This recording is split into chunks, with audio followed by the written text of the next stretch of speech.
Kalau kita memang tembus ke publisher yang memang sudah pro, insya Allah dia tidak akan tinggalkan kita.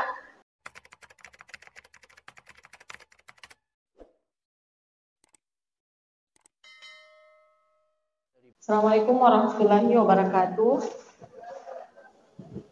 Bismillahirrahmanirrahim. Rabbi israhli sadri wa yassirli amri wahlul 'uqdatam min lisani yafqahu qawli. Alhamdulillah nahmaduhu wa nasta'inu wa nastaghfir. Raditu billahi rabba wa bil islami dina bi Muhammadin nabiyya wa rasulah.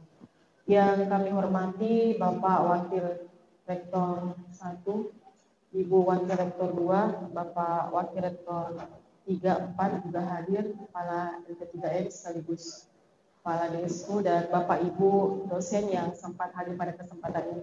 Ada juga mahasiswa pascasarjana ya, meskipun single insya Allah tembus juga nanti skopusnya.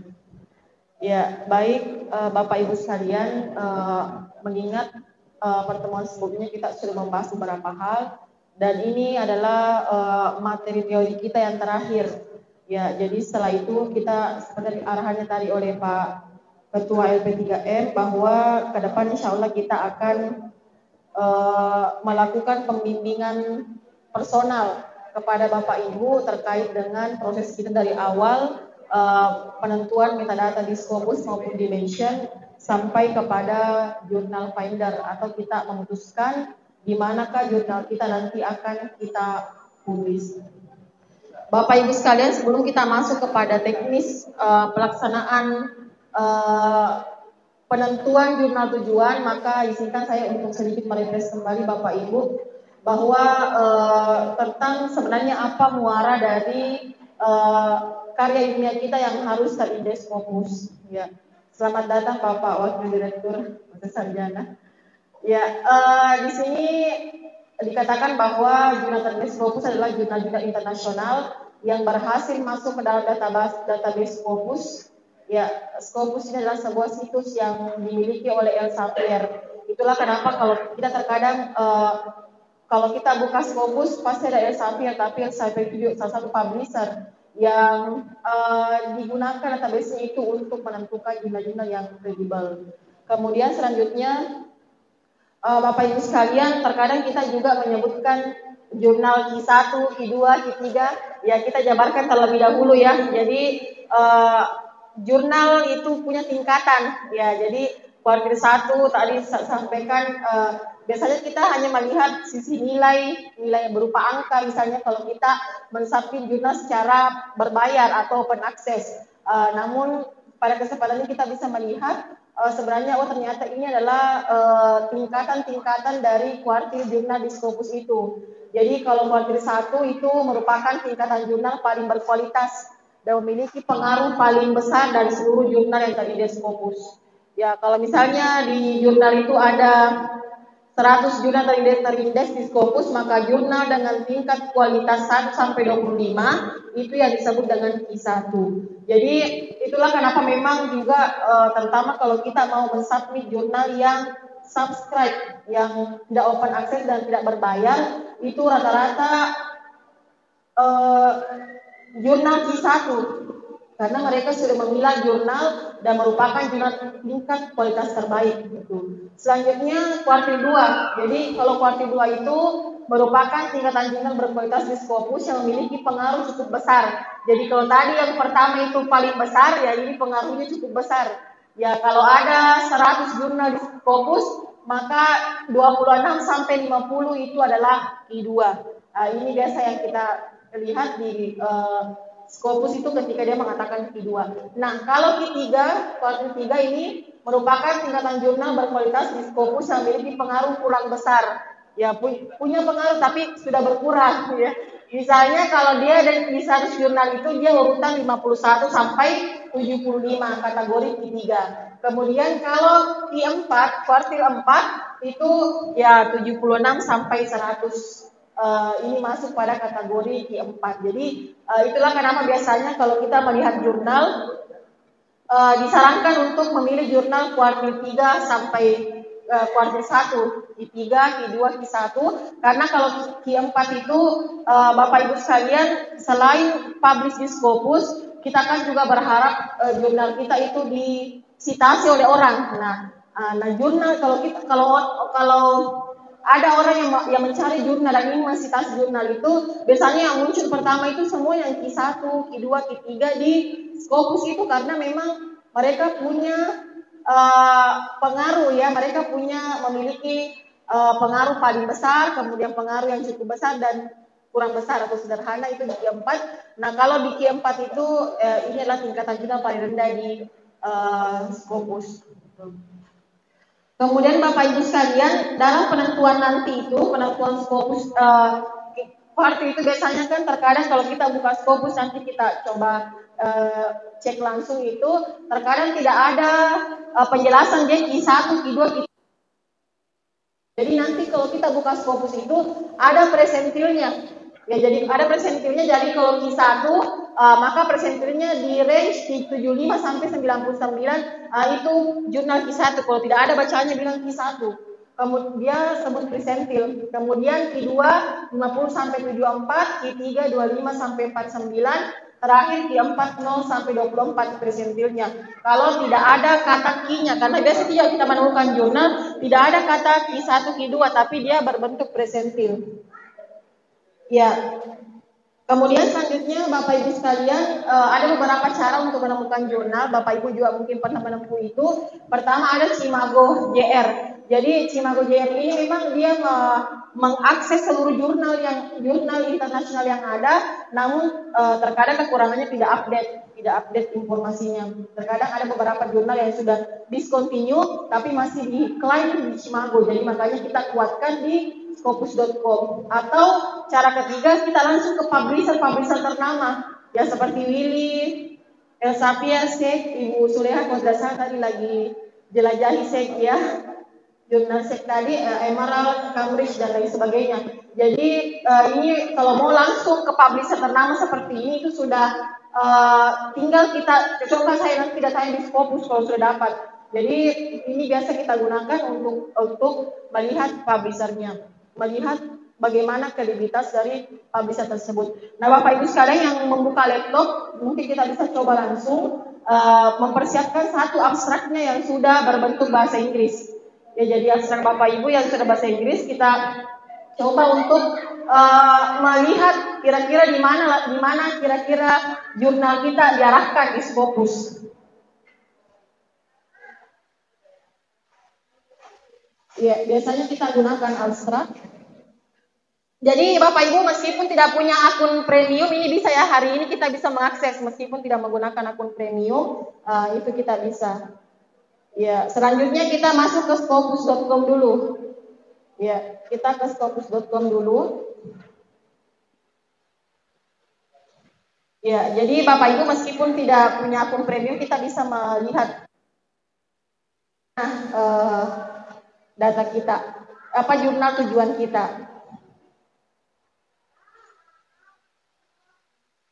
Ya, jadi di sini di source ini ada semua di source-nya Bapak Ibu ya. Jadi kalau source ini kita hanya bisa melihat titelnya.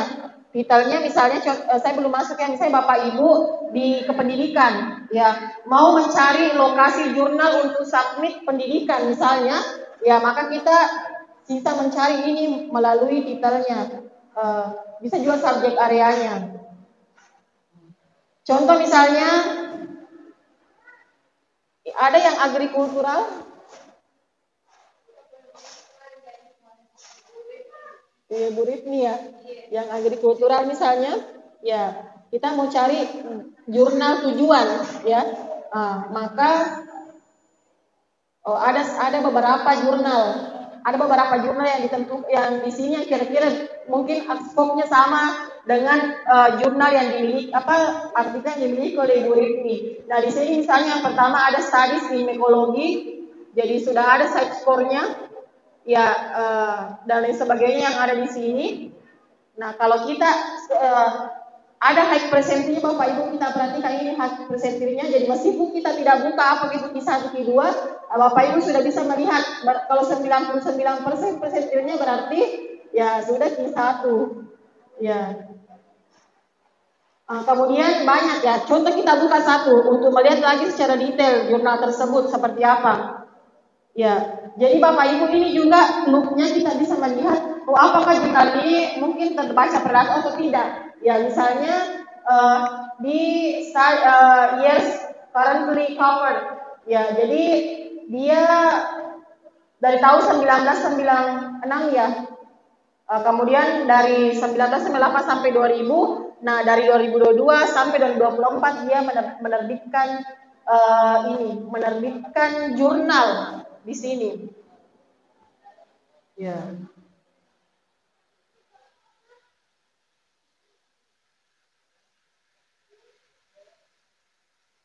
Ya, ini size score-nya.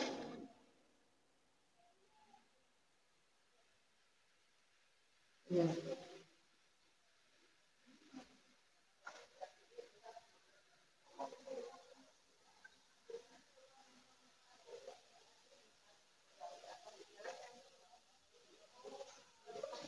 Ya. Selanjutnya Bapak Ibu kita coba kalau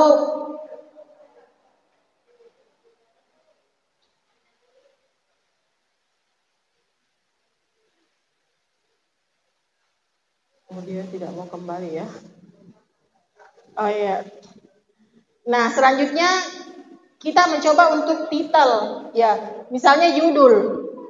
Kita mau mencari judulnya saja, judul jurnalnya atau judul yang mau kita lihat topiknya. Contoh misalnya apalah governance ya.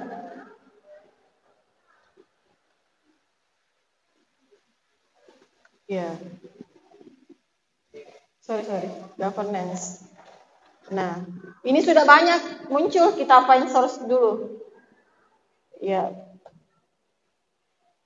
Journal of Global Policy and Governance. Ini ada angka 48%. Berarti dia berapa? Tapi kita lihat dulu.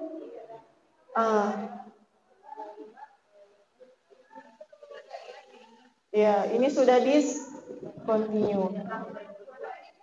Ya. Itu 2022 Bu. Ya, jadi dia dari 2019 sampai 2022. Setelah itu tidak pernah lagi menerbitkan. Sekarang sudah 2024 sudah discontinue. Ya, jadi iya. Jadi kalau kita lihat presentasi kuartilnya tadi berapa tadi itu? 40 berapa persen tadi? 48. Tadi kalau 48 masuk dia Q3 tapi sudah discontinue itu.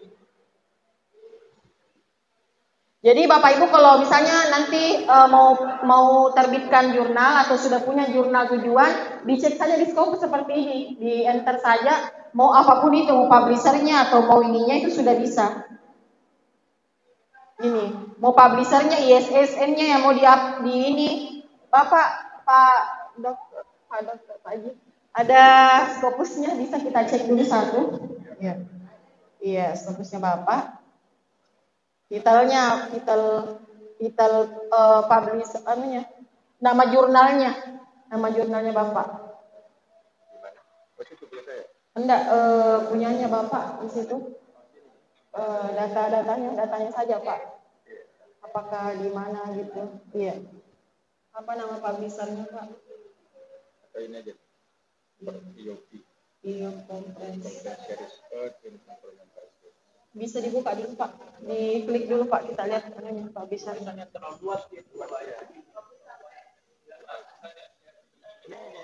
Oh iya, di author saja ya.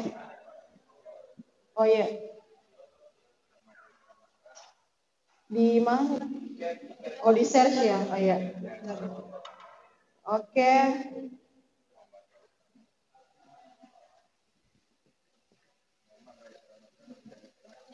Last name Pak. Berarti Rasak ya? First name Muhammad. Ini yang kita gunakan Pak untuk iya. Nah, ini ya. Oke, kita lihat 4 ya. 4 dokumen.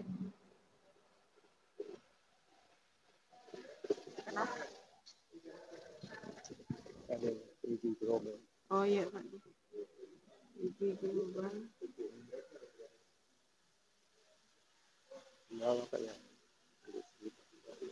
iya, Pak. Coba berkirim apa nih? Oh iya, nanti saya minta editorial discovery ya. Nanti saya cek juga Pak Haji. Ya, jadi ini adalah dokumen yang dimiliki oleh Pak Haji. Nah, kita buka dulu yang ini. Yang role of village enterprise in farming community. Ya. Ya, dia 38 presentilnya berarti masuk Q3 ya. Q3, masuk Q3.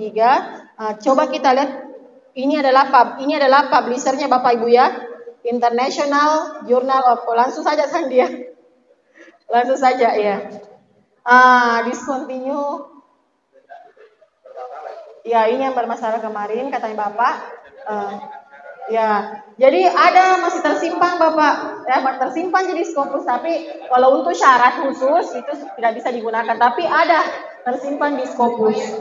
Iya, ada. Masih ada mungkin juga jurnalnya ini.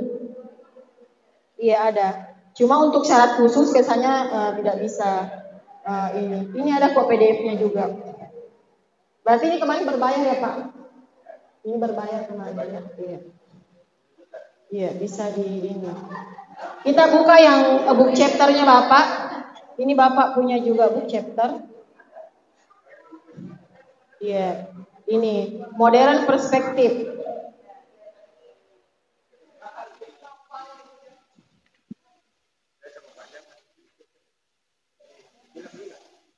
Hilang Pak. Iya. Oh iya. Iya. Oh ya tadi adanya Pak Haji tadi jurnalnya juga yang sudah book chapter atau jurnal tadi itu Pak Haji. Tadi saya pinjam dulu Pak Haji HP tak.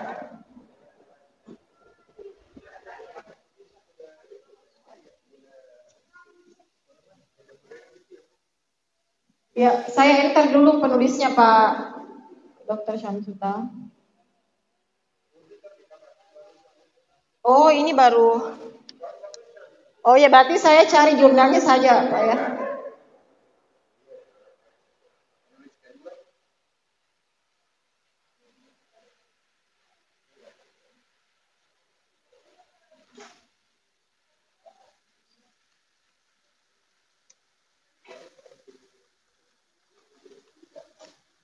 Editorial Discovery. Oh, enggak ada, Pak. Sandi coba dilihat dulu deh. Jangan sampai saya salah lihat. Sudah dikenal. Salah lihat publishernya. Publishernya. Di publishernya saya ada yang dicek dulu nanti, Pak. Ya, selanjutnya Pak karena ini. Oh, iya. Selanjutnya Pak karena sekitar 30 menit lagi ini kita ID global ya. Coba. ID begini ya tulisannya.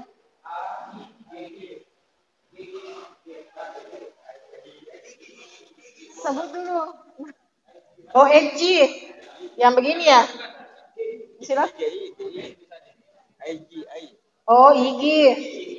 IG global. Itu saja.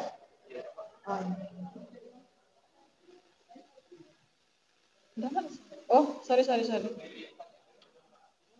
Besar. Apa publishernya di? IG. Oh iya ada di global.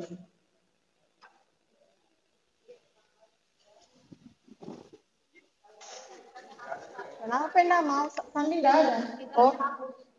Oh iya, sorry. Ah,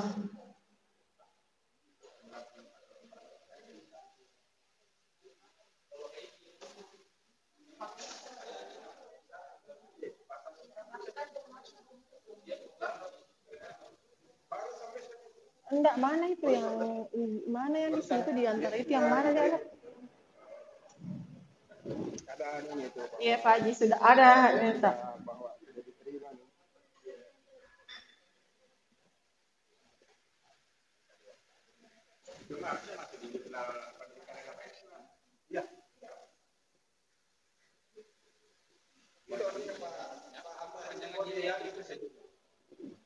Banyak.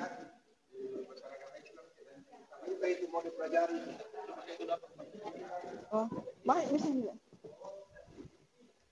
Ya, selanjutnya Bapak Ibu sambil menunggu ini minta tolong tadi yang lagi buka laptopnya siapkan abstrak.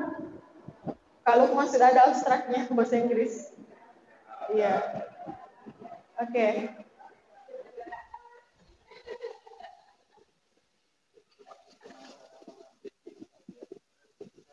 Atau nanti kita ini tuh. Iya. Cuma belum ditahu.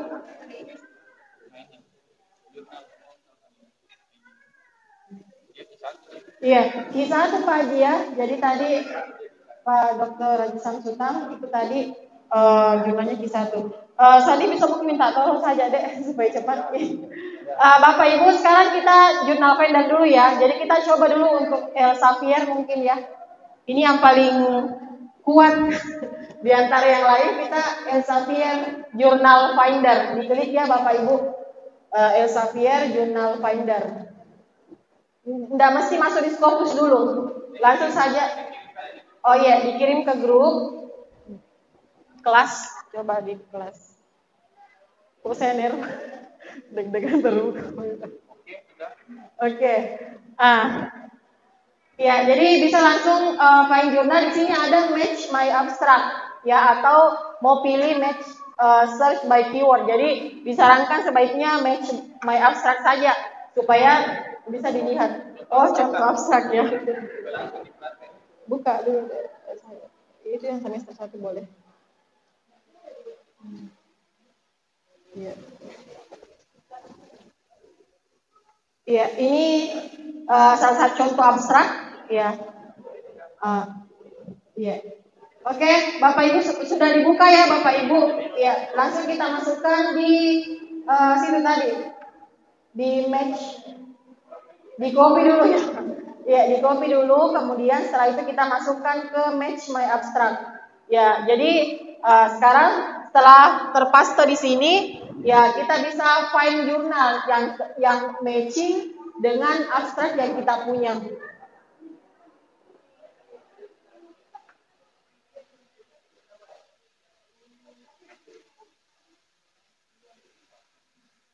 Ada yang sudah bisa lolos? Jaringanku kayaknya.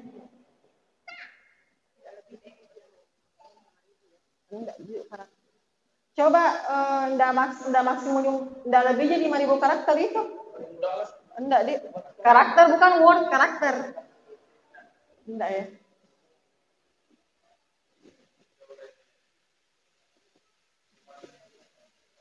Oh iya. Kata karakter saya di situ tapi biasanya saya tidak. Iya, enggak. Karakter itu huruf dan spasi semua. Enggak. Coba diklik lagi Sandi, siapa tahu bisa.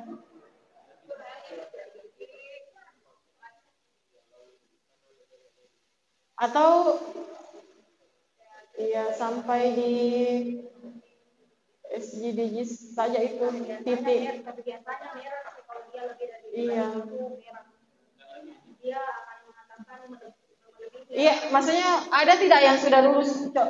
Cek Bapak Ibu ya. Kalau ada langsung muncul. Ya, sudah ada Ibu Yusma muncul. Jadi ada beberapa jurnal tujuan yang sudah di ini sama Ibu Yusma. Kenapa ya Bu ya? Iya. Oh ya, coba bisa pakai laptop misalnya. Jadi dia akan mengurutkan Bapak Ibu ya, seperti yang didapatkan oleh Ibu Dr. Risma, itu bisa mengurutkan dari atas, dari yang paling kecil, dari yang paling besar, kira-kira peluangnya untuk abstrak tak? Ya, menampilkan di bawah Kak. Ya, sudah ada di bawah. Nah, ini sudah ada pilihan-pilihannya Pak. Sudah ada pilihan-pilihannya beserta harga dan keterangannya, apakah dia bisa subscribe atau tidak. Jadi kan ada dua pilihan. Jadi kalau itulah keuntungannya juga kalau jurnal-jurnal berikutan seperti Bapak Ibu, kita bisa memilih kita mau open access atau tidak. Kalau open access, ya berarti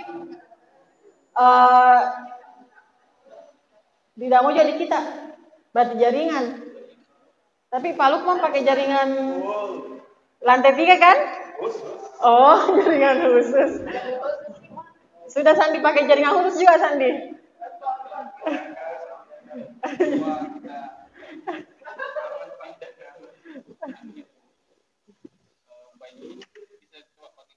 Oh iya, oke, boleh pakai keyword satu. Misalnya keywordnya, ya apa keywordnya Sandi? Corruption. Ya, kalau kita pakai keyword, kalau belum bisa berarti memang jaringan. Jaringan.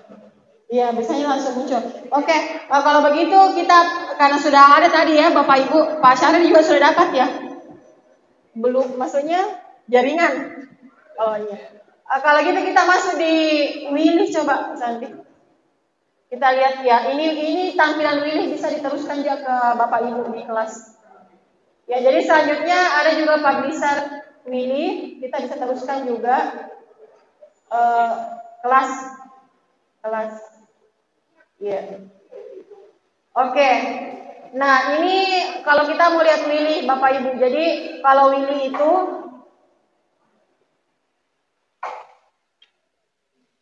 ya, kalau Willy itu titelnya disiapkan dengan abstraknya 2. Kalau Willy, ya, Willy, ya mudah-mudahan ini bisa supaya kita bisa masuk ke proyek selanjutnya setelah dapat jurnal tujuan. Judulnya dulu di manuskrip title dan manuskrip. Iya.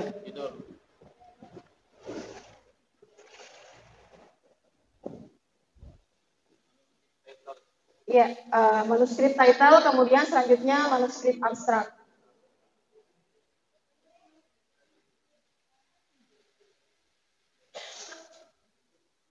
Oke.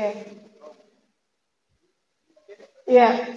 Oke, kita file. Kalau belum bisa, sudah ada.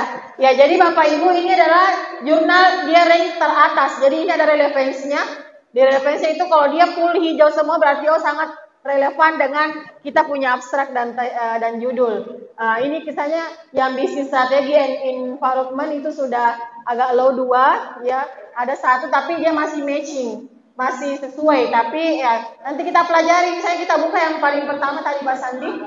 Ya, International Journal of Consumer Studies. Nah, inilah jurnal yang disarankan kepada kita sesuai dengan abstrak yang sudah kita masukkan tadi. Ya, kita lihat jurnalnya. Dan kalau kita mau untuk meyakinkan diri Pak Sandi, kira-kira ini tidak discontinue atau tidak, kita lari ke Scopus, minta tolong dipraktikkan.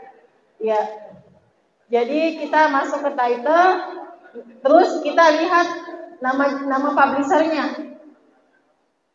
Mana? International Journal of Consumer Study. International. Jadi untuk meyakinkan lagi diri kita sebelum kita submit di sana, kita lihat dulu apakah betul ini sudah copy saja yang itu di bagian ya. Ya, kalau sudah ada begitu kita lihat. Bukan saja tadi itu. Coba lihat dulu. Consumer Studies. Beda. Coba lihat tadi yang Scopus. Yang Scopus tadi yang ini care pathways beda. Iya. Ya ada ya, bisa diklik dulu supaya yakin. Ya terus kita klik lagi.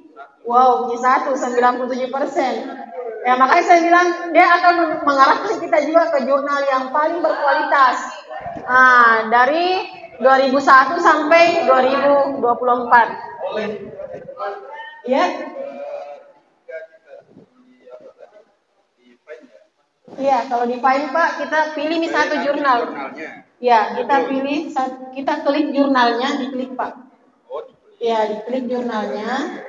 Ya, oke, kan dia akan terbuka.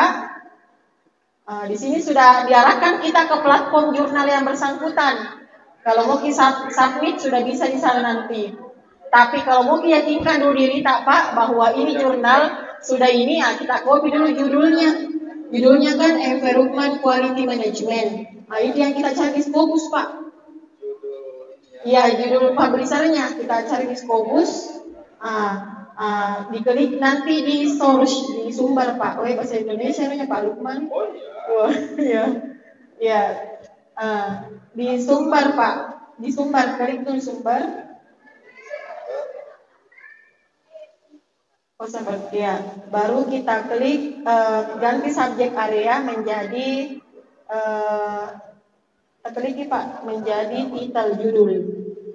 Ya baru kita masukkan nama judul nama jurnalnya tadi. Di klik ada tidak? Iya oke. Temukan saja Pak ya. Temukan sumber. Ya turun.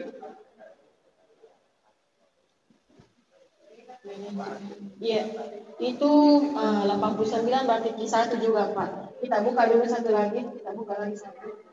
Buka Pak, kita buka ini, diklik di situ, nanti akan muncul presentasinya. Nah ini tuh dari 2003 hingga dari 2024 masih bagus jurnalnya. Itu ya Bapak Ibu untuk Willy. Hampir sama juga kita coba lagi SEG. Ya, hampir sama lagi SEG. Sage ya. Oh iya. Silakan.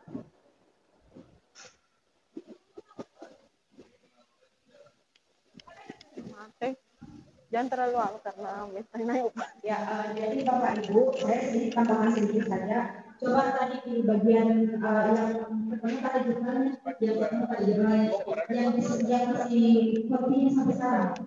Oh iya. Nah Bapak Ibu, seperti ini kadang-kadang kita harus cek dulu. Setelah dicek di sini masih kontinu, itu harus cek dulu apakah jurnal ini sehat atau tidak. Iya. Oh iya. Itu penting sekali karena kami kemarin ada masuk Iya itu sudah masih kontinu. Di sini juga bagus, tapi itu paling penting dicek dari Scopus content coverage. Scopus content coverage. Nah misalnya seperti ini Bapak Ibu, di sini kan ada jumlah berapa banyak dokumen yang dipublish setiap tahunnya. Nah kalau dia konsisten dari setiap dokumen yang dipublish per volume itu kalau dia konsisten berarti dia masih bagus. Misalnya ini naik, tetapi kenaikannya tidak terlalu signifikan dan itu akan selalu konsisten juga kenaikannya, itu masih bagus masih. Tapi coba kalau kita lihat ini jaraknya kalau misalnya sudah terlalu banyak seperti ini, itu perlu untuk kita waspada. Kemarin ini juga disampaikan kami pada saat pelatihan. Nah setelah dicek di dokumen coverage seperti ini ternyata dia terlalu tinggi, terlalu signifikan kenaikannya, selisih antara dokumen yang sudah dipublish sebelumnya dengan dokumen yang dipublish di volume berikutnya itu terlalu tinggi, itu patut kita waspadai. Meskipun di situ corporate, meskipun di Scopus ya meskipun masih continue di 2024, karena kami kemarin dapat kasus seperti itu. Padahal jurnalnya Bapak Ibu sudah dibayar 12 juta. Itu 12 juta karena dan ingat juga ketika jurnal itu hanya cepat prosesnya, misalnya hanya 1 bulan 2 bulan, itu hati-hati sekali ya. Kalau misalnya proses apalagi yang bilang Scopus tapi 1 bulan tidak terbit ini, ya itu harus waspada sekali. Bukan lagi waspada. Apalagi ya, apa namanya itu kayak warning nih, warning. Dan jangan ada namanya Bapak Ibu fast track untuk Scopus, tidak ada itu. Paling cepat itu 6 bulan sampai 1 tahun itu Itu karena kemarin ada yang khusus sektor yang dikasih itu hati sekali. Kecuali maju uang tak, mau jadi menyumbang ke situ tidak masalah. Karena sebenarnya yang seperti ini, jurnal-jurnal seperti ini, Bapak Ibu banyak juga yang mengambil keuntungan. Ada yang mengambil keuntungan sampai 1 M, setelah kedapatan sama Scopus ternyata dia curang, diskontinya sama Scopus, dia bikin lagi akun yang lain. Jadi itu perlu diwaspadai bagian coverage, Scopus continue coverage, dengan setelah dicek seperti ini masuk di link jurnalnya lagi di websitenya, di website jurnal itu. Kemudian cek di arsipnya bagaimana setiap volume dia terbitkan, berapa banyak dia terbitkan dalam setahun. Normalnya Bapak Ibu menerbitkan jurnal itu paling banyak itu 3 kali dalam setahun. Lebih dari itu Pak Butuh waspadai. Iya, normalnya. Iya, itu yang kemarin juga kita sempat tanyakan itu kemarin di forumnya IAPA. Nah, itu yang diwanti-wanti. Jadi, 3 pengecekan Bapak Ibu. Pertama tadi dicek jurnal findernya. Setelah jurnal finder itu kita temukan, cek di Cimago. Setelah cek di Cimago, kita cek lagi di Scopusnya. Setelah kita cek di Scopus, cek lagi di website jurnal yang menerbitkan itu. Jadi ada 4 kali pengecekan, tidak serta-merta dia mesti seperti ini di Scopus. Di sini deh, jangan cek dulu sampai di arsip dari jurnal itu sendiri. Itu penting sekali pengecekan di situ. Terutama di konten konten. Saya rasa itu sedikit tambahan dari saya. Itu yang kita pakai baterainya. Ya, terima kasih Bu Anti. Ya, jadi kalau lihat ini presentasinya kayaknya masih agak ini ya masih mungkin agak sedikit normal meskipun ada perkembangan ya. Cuma dari 24 ini kan belum berakhir, mungkin masih ada publisher selanjutnya nanti untuk volume sekian dan sebagainya. Jadi sebenarnya kalau kita mau lihat publishernya memang perlu waktu ya Bapak Ibu untuk mengkaji lagi kembali lokasi yang kita mau tempati submit. Ya, meskipun kita subscribe, kita mengatakan tidak berbayar atau tidak open access, tapi tetap karena kita ingin menjaga nama baik kita ya sebagai penulis, ya memang kita penting untuk melihat itu. Nah, selanjutnya Pak Sandi bisa dibuka kembali tadi jurnalnya. Kalau kita mau melihat apakah jurnal itu bisa di-subscribe, bisa tidak open access. Jadi beberapa jurnal yang sudah kita coba itu memang ada yang kita ini bisa berbayar atau open access, atau dia tidak berbayar atau subscribe. Jadi pembaca hanya bisa melihat abstrak kita. Kalau dia mau lengkap PDF file kita, itu dia yang bayar, bukan dia yang bayar ke publisher dia. Seperti itu. Jadi terkadang kan kita juga kalau citasi kan terkadang juga citasi abstraknya dan lain sebagainya sesuai dengan hasil penelitian itu. Jadi bergantung. Contoh misalnya Bapak Ibu kita bisa lihat di sini di jurnal-jurnal yang ditampilkan tadi oleh abstraknya Pak Sandi itu ada beberapa jurnal, internasional jurnal, British, bisnis dan sebagainya. Nah, di sini ada kodenya. Open access optional ini ya. Jadi ada kata opsionalnya, berarti kita bisa subscribe di penghujung itu, karena kalau kita submit artikel kan banyak yang diminta ya Bapak Ibu, ada author, ada manuskrip with author detail ya, manuskrip lengkap dengan penulisnya. Kemudian ada yang tanpa penulis, ada yang anonim, ada biasa juga CV penulis diminta, pokoknya banyak. Nanti di akhir semua itu ada pilihan mau di-subscribe atau mau berbayar.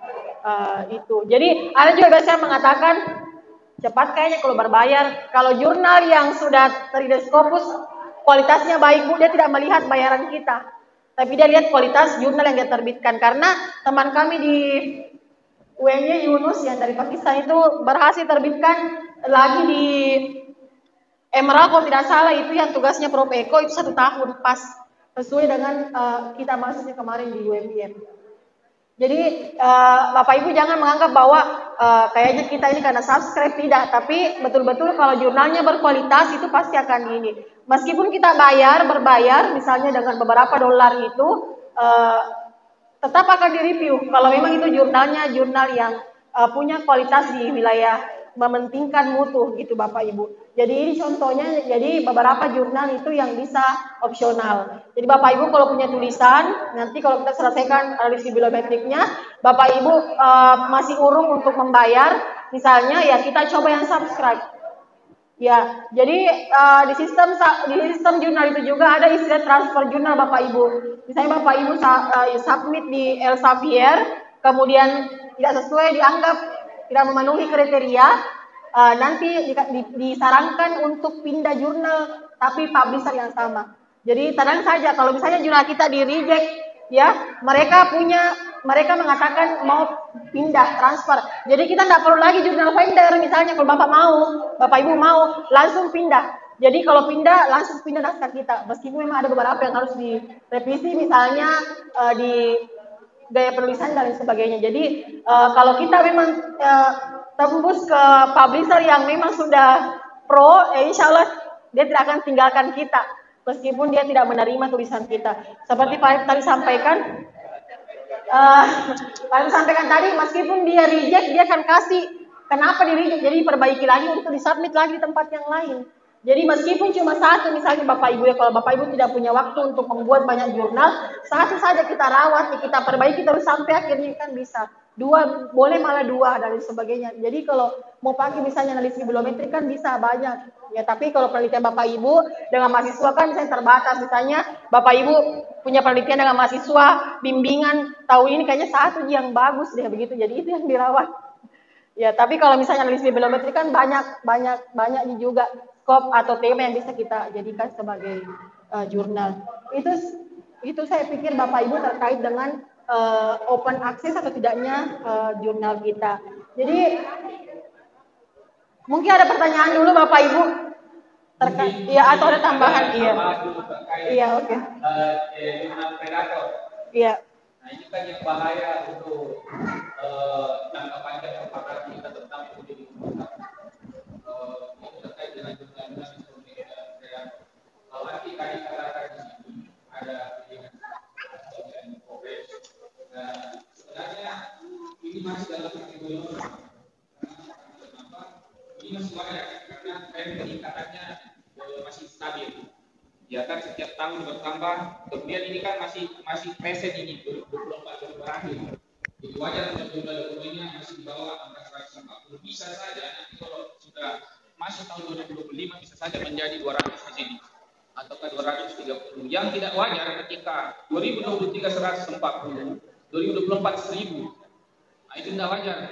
Dan yang kedua, kalau kita lihat publishernya, John Wiley dan Sun ini publisher credible. Wiley, ini sudah tidak diragukan. Lara MV kalau yang seperti ini. Wiley, Springer, Oxford, Cambridge, Elsevier, apalagi Sage, PUB, itu semua jurnal-jurnal yang publisher yang berreputasi. Ya, jadi itu tidak perlu kita cek karena itu sudah pasti jurnal-jurnal yang tidak ada keraguan lagi. Kalau seperti ini Willy, salah satu ciri jurnal predator, salah satu ciri utama dari jurnal predator itu Bapak-bapak, Ibu-ibu, dia orientasinya profit. Ya, kalau jurnal bereputasi atau publisher bereputasi, dia tidak mementingkan uang dulu karena ada pilihan di situ kalau mau di-submit, apa kita mau charge ataukah kita mau submit free. Jadi kalau kita submit free pun, misalkan saya sudah 3 kali cinta saya ditolak, di 3 kali di publisher cinta saya ditolak itu, tapi memang kalau tertolak di reject itu menurunkan semangat sebenarnya karena kita sudah capek-capek nulis tiba-tiba di reject. Tapi kata Prof bilang reject itu awal langkah untuk berbenah. Jadi saya mengambil pengalaman seperti itu. Jadi publisher ini dia betul-betul melakukan per review yang sangat ketat dengan naskah kita. Walaupun kita punya uang, bisa mempublish, misalkan membayar $3.200 itu atau setara dengan 1 NMAX, misalkan di Springer contoh, itu jumlah kalau mau open access itu $3.200. Dia tidak akan menawarkan dulu pembayarannya, tetapi dia dulu mereview dulu. Jadi yang pertama editor periksa naskah. Kalau naskah kita jelek langsung otomatis tidak cukup, tidak makan 2 hari, Bu. 1 hari, itu hari langsung di reject. Editornya langsung katakan naskah Anda poor, naskah Anda tidak layak. tidak layak dipublish di tempat kami. Kalau itu bahasa kasarnya mereka, kalau misalkan naskah kita asal-asal dikirim. Kemudian yang kedua, ataupun kalau naskah kita bagus, dia akan menyarankan revisi dulu sebelum ditugaskan reviewer. Jadi misalkan kayak saya di Oxford, saya kasih lihat dulu Bu, contohnya. Ketika kita di reject di publisher ternama, saya sudah 3 kali reject. Yang pertama di Springer, yang kedua di Wiley tadi, dan yang ketiga di Oxford. Ya, ini Oxford sudah, ini Journal of Cyber Security. Nah, saya coba translate.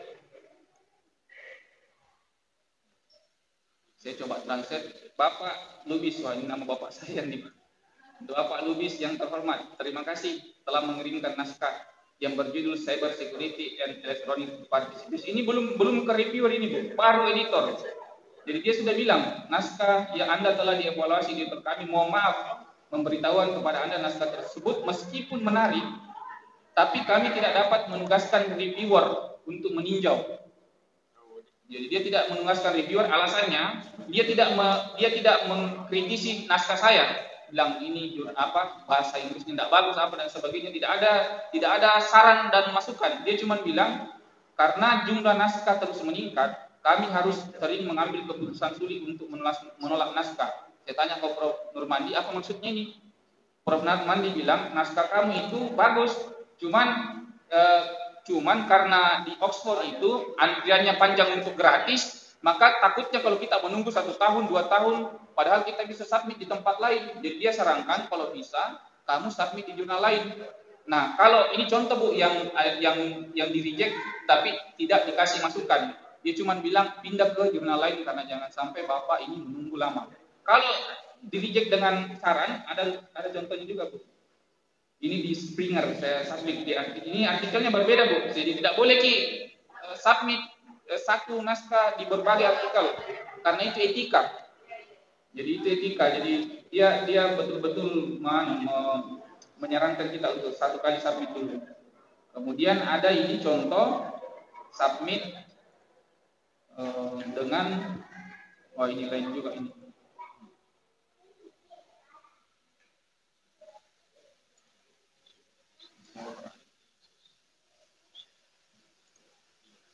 Yang mana ini kemarin? Saya lupa juga.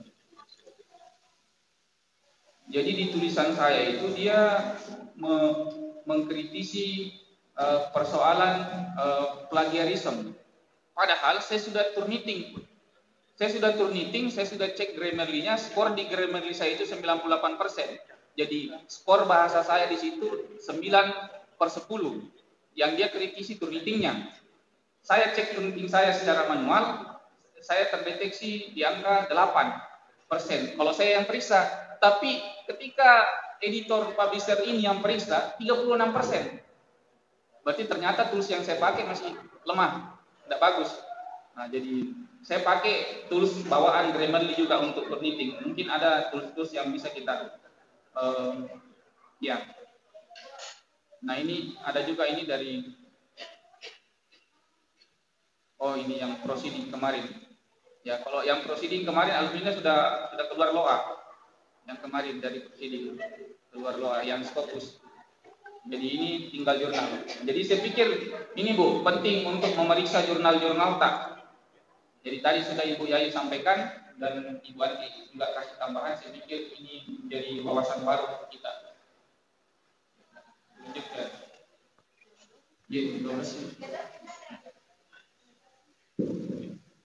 Ya, mungkin masih ada pertanyaan Bapak Ibu karena mereka sudah menjalankan sholat dulu.